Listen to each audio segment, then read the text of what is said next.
Hey everyone, Josh Miller here with Ideas xLab. Welcome to today's Uncovering Connection and Inclusion video podcast.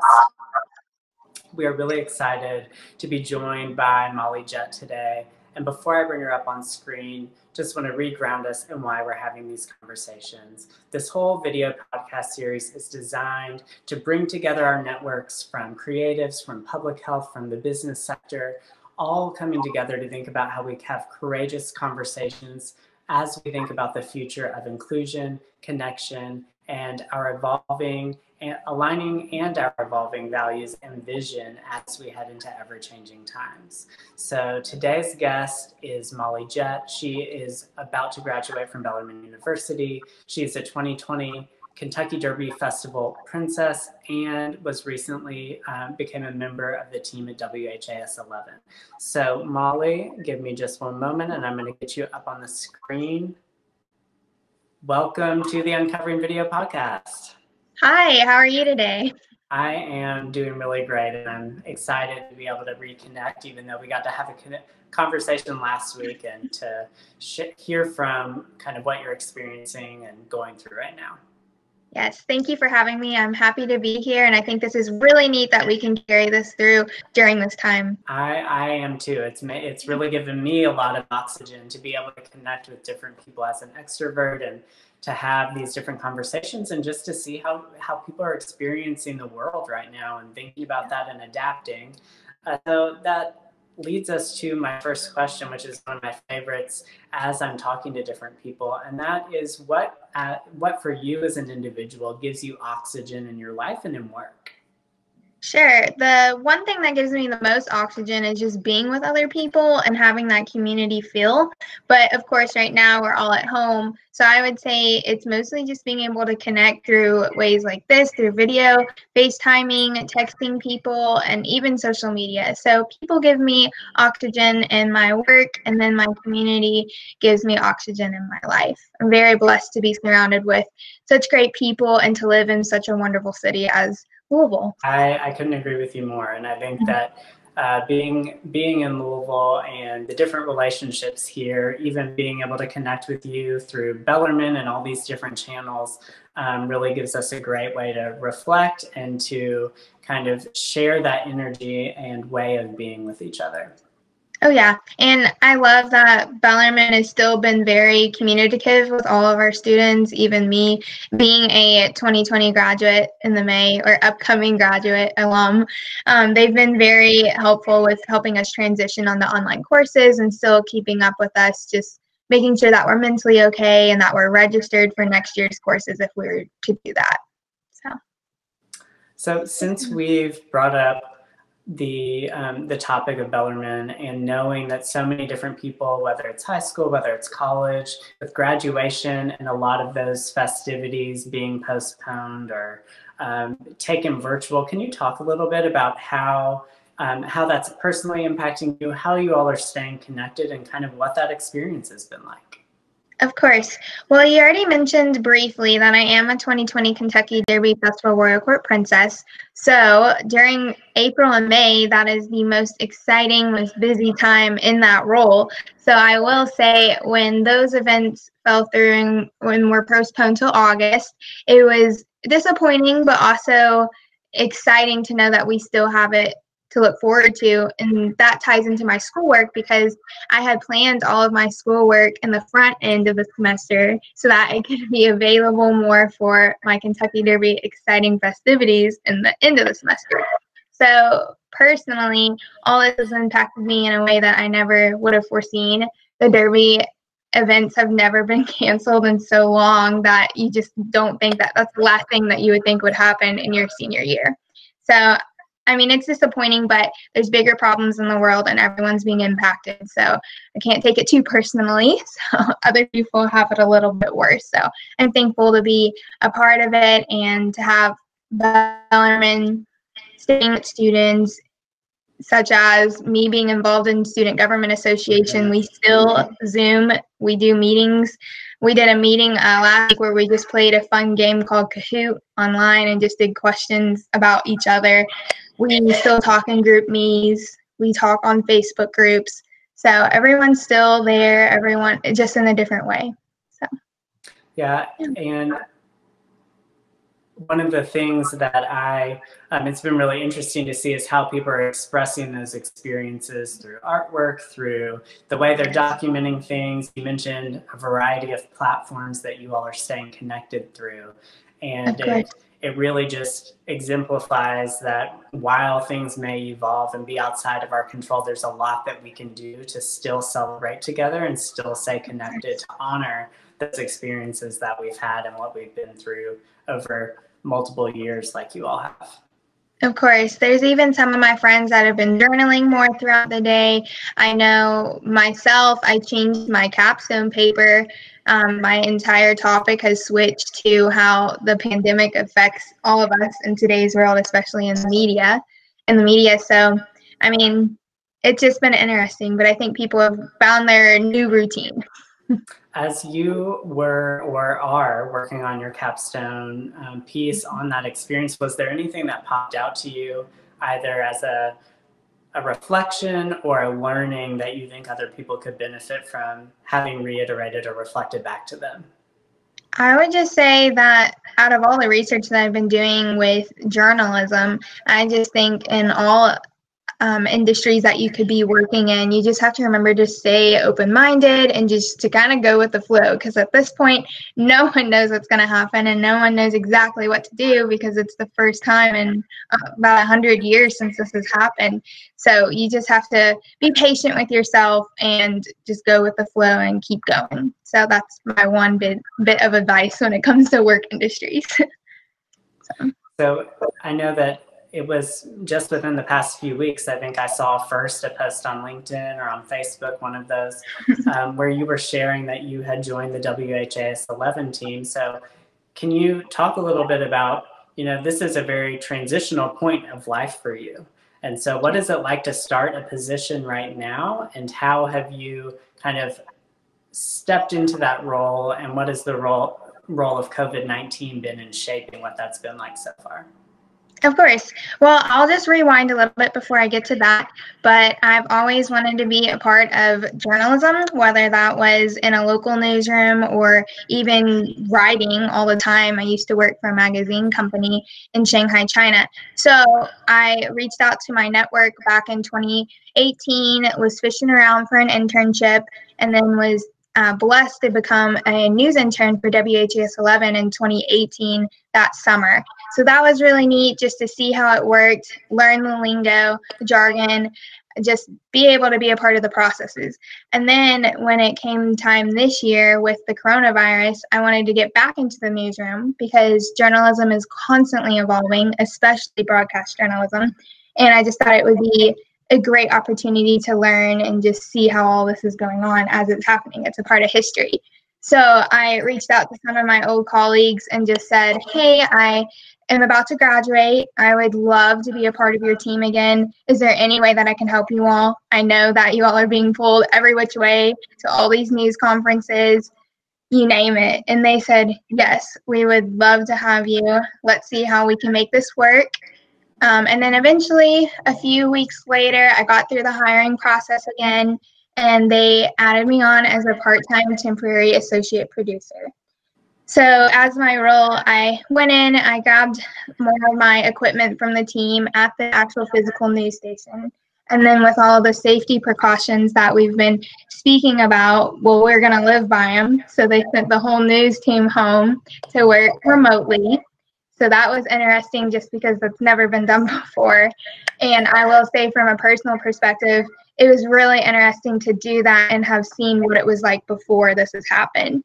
So what I mean by that is I didn't just come into this as a remote position for the first time. I had already seen how they worked and performed each newscast in the actual studio last summer. So it's been really interesting to compare how things have changed since then. But it's still working, and it's a great team to be a part of. And working from home is just as good because we have a VPN and Wi-Fi and you name it, all the social media platforms to stay connected. But I do miss being physically with my colleagues. So that's kind of how it happened. Yeah, I think the way that you described it as participating in this this historic time, right? The WHAS and news media outlets are really helping to document, tell that story, but also educate and raise awareness around how we take proactive steps and how we put protective measures in place. And so I'm thankful to have a voice like yours involved in that. Especially, I know during our conversation last week, you talked about your study abroad, and you talked about how you've kind of followed coronavirus since the fall of last year. Yes. Could you describe kind of what that's been and why you're not necessarily surprised with where we are right now? Yes, so thank you for that too. But I actually was adopted from China at 10 months old, and then I grew up in Louisville my whole life. And then, of course, I didn't move away for college. I stayed in the Highlands at Bellarmine. So my goal was to study abroad and go and visit China for the first time since being adopted. So in 2018, like you said, I was able to study abroad in Shanghai for 2 months, where I worked at a magazine company called That Shanghai. They wrote for American expats. It was in English, and I was able to partake in that and contribute to that outlet. So I already had a personal connection with China, and then being able to live there for 2 months, I have friends there now, and those friends I still keep up with. So when I saw the coronavirus starting to break in Wuhan, I saw it as a sense of, wow, is this going to spread to Shanghai? Because Shanghai is so large. It has a 22 million plus population. They have a gigantic metro system. It's like twice as large as New York. I was just like, I wonder how this will affect and how it will transmit throughout the rest of the country. And I was talking to my colleagues over there just to see how they were, and they were saying they were having to work from home. And I said, really? How does that work? Because, I mean, how does that work? And then they were like, well, they are not letting us get on the metro system. They're cleaning all those down. They tell us to stay home. And I was like, okay. So I just kind of watched that all happen. And then in February, and we started to see some effects on our end, I just wasn't surprised. I was like, this is just going to continue to spread. And I would take it seriously if you were given the choice to, and I'm given the choice to, so I'm staying home. So that's kind of how it happened. And, it feels like for those of us who didn't necessarily follow it from last fall and have all of those kind of discussions, that a lot of it happened really quickly. Of course. Just in terms of the steps that were taken. And I know that I have been so thankful to, especially during this time, be in Kentucky and to have a governor like Andy Beshear. Yes. You talked earlier about part of your role is watching all of those conferences. I watch it often on Facebook, but it just makes me really thankful to know that we have someone who is taking those types of steps, and then having the news outlets that are helping to amplify that message. Of course. Even before I was working for WHS 11, like you, I sat down with my parents and we were watching every single press conference and newser. And it's not about being overly informed. I just think it is such a historic, unprecedented time that we needed to be informed and you needed to know what was going on. There was constantly an update to be heard, and I don't know. It's crazy. Like you said, it probably did happen very, very fast, and it did. But at the same time, I kind of saw it coming. So, yeah. And I know that one of the things I've thought a lot about, and we've talked in various ways on other Uncovering Video podcasts about this, is that we're at a time when a time and a space where we are not going to be going back to the way things were. We have the opportunity to right now to take stock of what was working and what wasn't. What are the systems that were in place that were inequitable, and what are the things we're grateful for, and how do we think about that in the future? And one of the topics that we're talking about each week is this concept of covering. So the downplaying or hiding of one or more facets of ourself while we're at work or in life, building on Deloitte's Uncovering Talent report. And so as we kind of pivot from thinking about where we are right now to the future, I'd love to hear from you in terms of where have you potentially seen instances where you were covering as an individual, And as you think about the future, what are the facets that you want to uncover as we think about how we make it the best, most just, most healthy world that we can step back into? Yeah. I think one place that I have covered where was maybe just in my discussions at school at Bellarmine. In my digital media course, we have discussions in class about first and what that entails and how that influences our world and people's perspectives and so forth. And I guess a lot of my friends in my classes or peers know that I would like to be a multimedia journalist at some point in my life and a news anchor. So sometimes in those discussions, I could see them maybe holding back on saying something that could offend me as being a part of the media, and then vice versa. Sometimes I wouldn't want to say something because I wouldn't want to be looked at as, oh, well, she's involved in journalism and she works in a local news station, so of course she's going to say that and back up news. So I guess you could see that sometimes I have this balance of, should I say something or should I not? So I guess that's one thing. As you're kind of recognizing that and thinking about that as an example, which, you know, could be applicable, you know, as we engage with so many different groups, I think about outrage on Twitter or kind of the polarization of information. And if you get something wrong, how little flexibility there often seems to be, or curiosity there often seems to be, in terms of really seeking to understanding some of the underpinnings of those thoughts, conversations, ideas, way that people are interacting with information. So as someone who's so interested in journalism, what do you see as your role in kind of helping to reframe that as you move forward? Well, currently with the coronavirus, of course, in the beginning, and maybe even so now, you'll see a lot of people just saying that the media was being too dramatic with the updates, and they were over-exaggerating the effects of what could happen to the community and then a person who were to have the symptoms. And for me, I was like, wow. In this time, I feel like a global pandemic shows you that we are just reporting what is actually already happening across the world.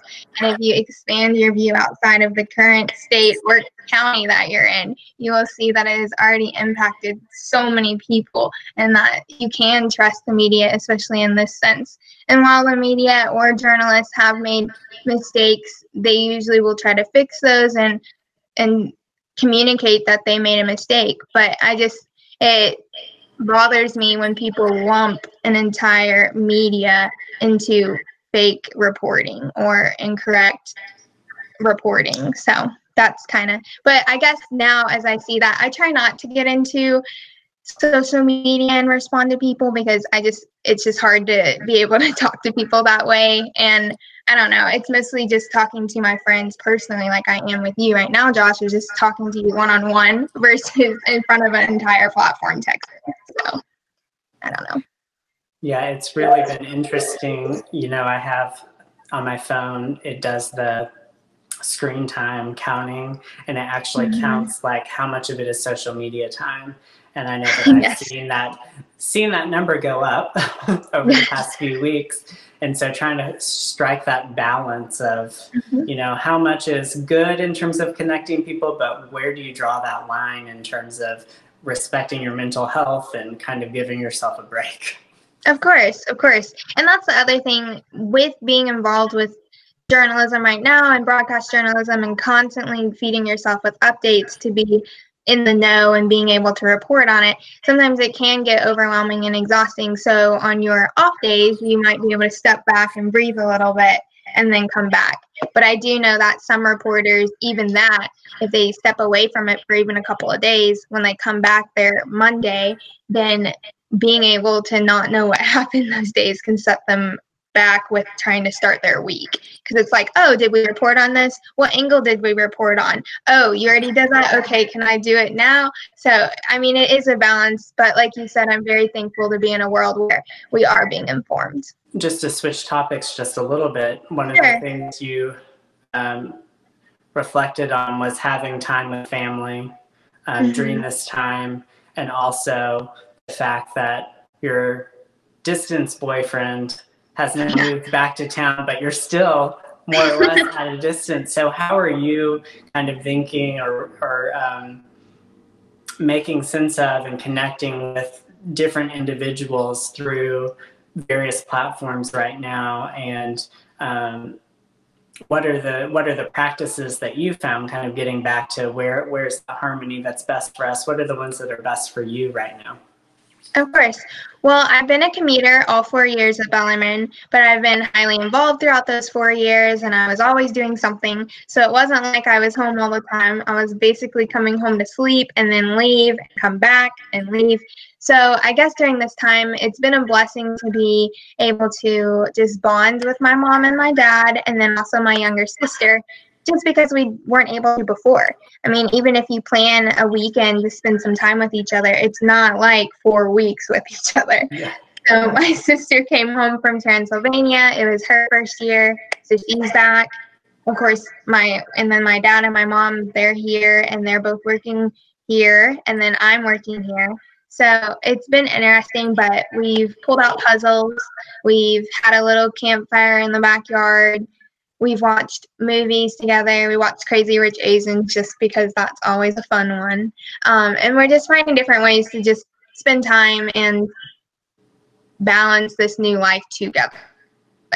But I'd say we do have some times where we spend some time apart. So sometimes I'll go to the park by myself and run and then come back.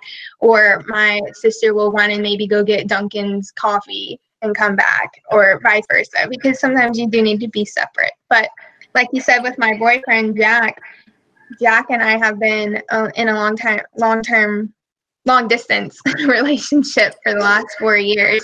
He lived 20 minutes south of Indianapolis, and then with me being in Louisville, we were always balancing our relationship kind of through FaceTime, which is weird, but I think it kind of prepared us for this time, because while he is home with his parents, he and I are not seeing each other because we don't want to possibly cross-contaminate germs between houses. So I'm not going to see him even though he's 20 minutes away. But I think we were prepared and we're kind of used to doing this, but it is weird to mentally think he's just 15, 20 minutes away, but I'm not seeing him. So, yeah. Yeah, it's been one of the things that I've heard from so many people is that this gave them, whether they have little children and it's given them extra time to just experience that and document that and share in that, or connecting more with family. I know that we, like my siblings, I'm the oldest of 5. Yeah. We're spread out from Tennessee to Kentucky to upstate New York to Roanoke, Virginia. So we've been on Google Hangouts. My grandmother's assisted living facility got some tablets for FaceTime. So in some ways, we're now more connected than we were before. It's really an interesting dynamic.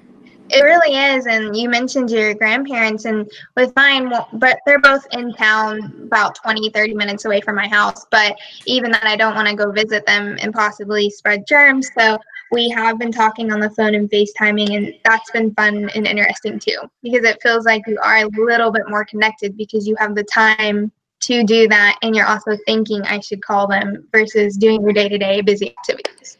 So I don't know. Yeah, it's been really wonderful, not only to be able to connect with people virtually, that's family, but to also see the different ways that people are connecting virtually to support the community. You think about all of the virtual performances. I was able to stream a concert from someone's piano on Sunday morning on Facebook Live. So it's really been interesting. Yeah.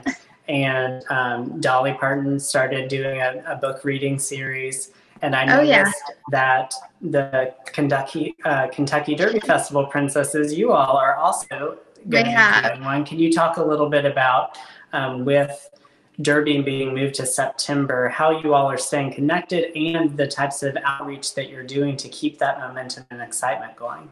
Sure. Part of the outreach, like you said, and what you just saw, was that we started this little series of read-alongs. So all 5 of us, each of us have read a book individually and filmed ourselves for the KDF. and for the Phillies to upload later to our community. So if there's someone that wants to read a book with their child, they can tune into ours and then read it with them. If they're running out of books, like Dolly Parton, we're providing a few more that we thought were kind of fun for a child to do while they're at home learning. And then we're also communicating through FaceTime and then our just regular group message. We've created a really strong bond even before this, so we've connected and stayed connected for quite some time, and I think we will even after August, so or September the 5th. Yeah, yeah. I remember I grew up obsessed with horses. I grew up Lookout Mountain, Chattanooga, Tennessee area. So I'd never been to the Kentucky Derby, but it was like my tradition to watch it on TV every year. And of course. There was one year where my parents, I guess I was like 8 or 9, my parents went out of town and we had a babysitter, and they said to the babysitter, they cannot watch TV unless it is raining. And it was the weekend of the Derby and it did not rain. So I think that I had to watch it like through somebody's window. Anyway, it was a whole mess. But my first Kentucky Derby was with In Focus magazine in 2010, the year that we launched. And I can remember covering all of those events and seeing the Derby princesses everywhere. I mean, just everywhere. And it's such a staple of the tradition, and it's been wonderful to see how it's kind of evolved over time. What are, in terms of all of the different events that are happening, what are you looking forward to based on what is going to be happening in September? Well, I'm looking forward to, of course, going to Thunder. That'll be different. And then I've also am looking forward to the Children's Tea. I was very thankful that this one wasn't canceled. It was actually postponed. And so I'm just looking forward to being able to spend time with a younger audience, because most of these events were with an older crowd, or just not an older crowd, but people who can drink alcohol. So it'll just be fun to be with the younger crowd and be able to be a role model to them. And then, of course, I'm looking forward to the Derby. And we'll be in fall fashion, I guess. So it'll be interesting how that'll play out. And the weather. So yeah, it's going to be an interesting mix of, will it be cold? Will it be hot? Of course. Happen? I know, and I can't believe it didn't rain that year when you said that you were watching it, trying to watch it through your friend's window, because it seems to always rain. I have been to the Derby the last 3 years, and I'm pretty certain it rained in all 3. So that's crazy. Yeah, it's been really interesting to experience the Derby in different ways, like as media within Focus, and then with the Diversity and Business Summit, and just to have an experience with an international group of diverse leaders was really tremendous. So I'm now looking forward to, I've been to Breeders' Cup, which was in like a November, but I'm excited about what a fall Derby could look like, and hoping that it really helps to reinvigorate some of that spirit, but also some of that economic impact for our city. Yes. 100%. Yes, I agree. It's pretty crazy how this happened. And then even the hotel impact, even photographers that are in town that are used to coming in and doing that. I mean, we always get so many people from around the world that come in. It's pretty crazy how that happens. But I agree with you when you're talking about looking forward to it in the fall. I think it's going to be just as exciting. It's going to be awesome to know that our city is still putting forth the energy and the effort to bring an event like this for all the people in the community to be a part of. So I'm very thankful. And it's been one of my dreams to be one of these princesses. I don't know if I've told you this, but I applied the last 3 years to be a part of it. Can you talk a little bit more for people who aren't familiar with the process and what you kind of represent and serve as a delegate for? Can you just talk a little bit about that? Yeah, of course. So every year the applications come out in about August, and you can apply if you are a full-time student with a specific GPA. I can't remember it off the top of my head, but full-time student in Kentucky, and you can apply. You have a couple of quick questions and answers to fill out, but then afterwards you'll hear back and you'll have your first interview in October, and then after that interview with the Phillies group, you'll have a second interview if you're called back. and that's where you'll turn in your transcript, you'll turn in a couple of recommendation letters, and a couple of other items. And then that second interview is with judges that are from out of town. So not related to Louisville, could be pretty much anyone. This past year in January we had Monty Durham from TLC in Atlanta. So that was pretty cool. He's awesome. But they just pull in different people, and you'll have that interview.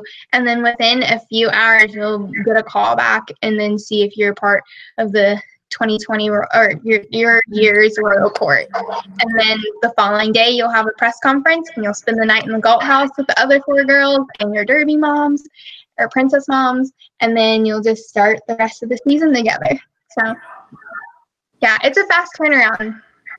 Yeah. I didn't realize it was that quick. Yes, I had interviews. Oh, exactly. I had interviews on the 4th. I had my interview somewhere around 3 o'clock, and then I got a call about 4 o'clock. I hadn't even gotten all the way home yet because my interview was in the opposite end of the town, and when I was driving, that's when I got the call. And then they wanted us at the Galt House by 7:30 a.m. the following day, and packed up with different outfits for the next few days because we had a press conference and we did a couple of other things. But yeah, it's great. Well, I am very excited to witness that experience this fall and the book readings that you all are doing. I think that's great. Thank you. Additional touch points for giving people things for their kids to do and ways to engage them. Well, thank you. It's an honor to be able to represent the community in that way, and just being able to be a part of a tradition like this. Because like you said, it's gone on for a while, 1964, I believe. And just being able to have this experience with 4 other women in Kentucky. One of them is from NKU. Her name is Hannah Edlin. The second girl is Hannah Robb. She's also at Bellarmine with me. There's me, and then we have Leah Hazelwood, and then Gia Combs, and they both go to the University of Louisville. So it's been really neat, and like you were saying, how we're staying connected. Well, before this happened, we even were able to go to Northern Kentucky and support Hannah at one of her nonprofit events that she put on, and we just got to be a part of that. She advocates for reading literacy for young children. So that's another reason. Yeah, it's just we're connected now for sure, no matter a pandemic or not. Yeah, I got to meet Gia. I don't know if it was last year. It was within the past 2 years. Our paths have crossed a few times. So when I saw the list announced, I was like, oh, I know a few people. That's really cool. Well, Gia's mother actually was a former U of L basketball player, and she was one of the first women to get 1,000 points. Wow. So, yes, maybe that's how you met her. They have a really strong connection with Louisville prior to the court.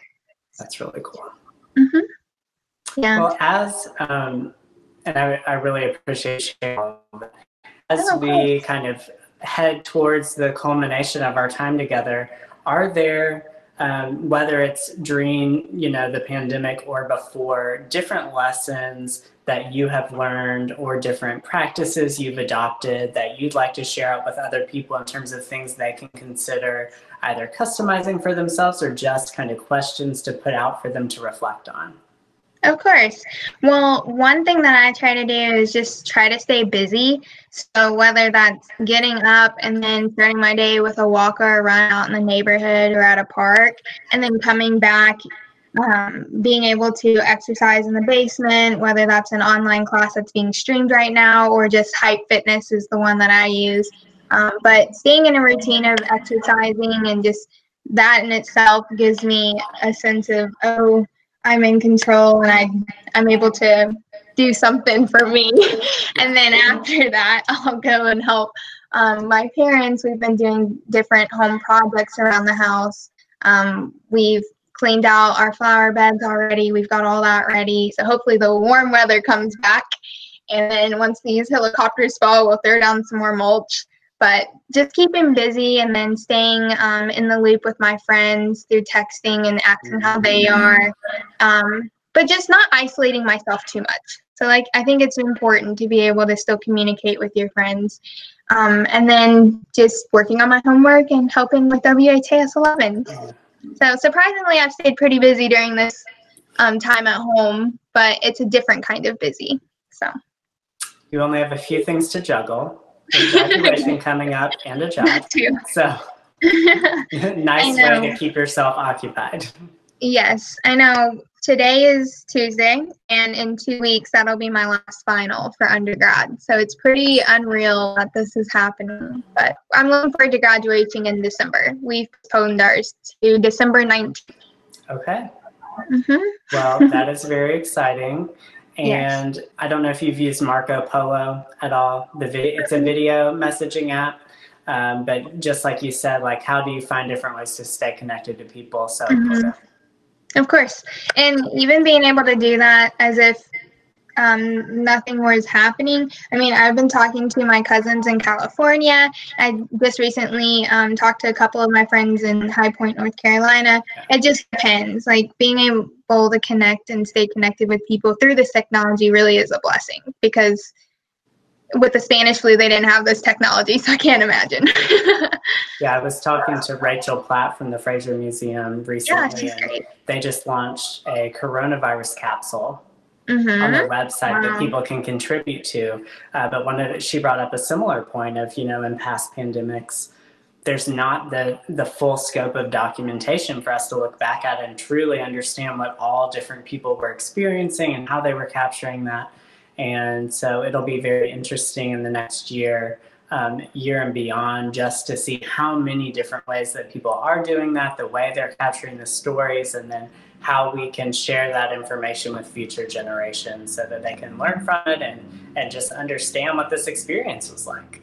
I know, exactly. You said it so well. And hopefully this stays historic in the sense that we don't have another one in a few years or 100 years.